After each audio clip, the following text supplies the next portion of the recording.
nous sommes au musée Fabre dans le cadre d'un projet du sommet Afrique-France. Cette œuvre que vous voyez est une œuvre du Fonds régional d'art contemporain Occitanie-Montpellier. Et je suis avec deux passeuses de culture de l'association Odette Louise de Selle-Neuve.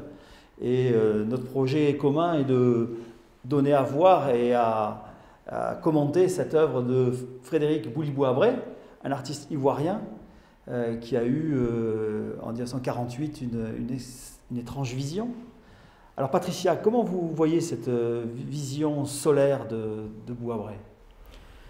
Ben, écoutez, moi cette vision solaire me fait penser à une façon de décortiquer un peu les différents corps astraux du Soleil.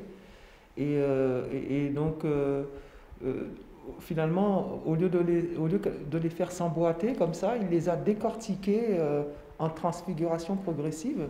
Je trouve ça très intéressant. Je trouve que c'est un symbole très très fort, très puissant, le soleil, et j'aime assez la façon dont il a de décortiquer les différentes couleurs. Je trouve ça vraiment puissant et très très intense.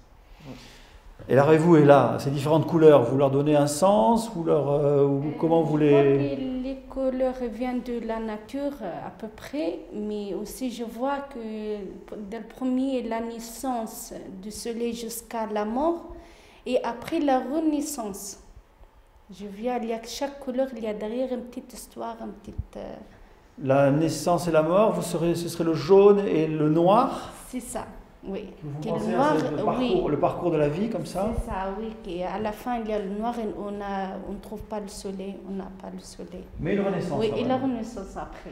Oui. Oui, c'est une œuvre pleine d'espoir, hein. C'est une œuvre pleine d'espérance et d'envie d'être aussi dans la nature. Oui.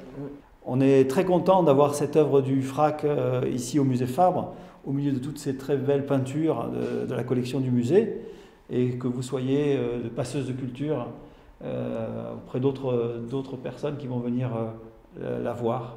Et nous sommes ravis d'avoir l'occasion donc de participer à cette aventure, et en plus de présenter un artiste de la Côte d'Ivoire.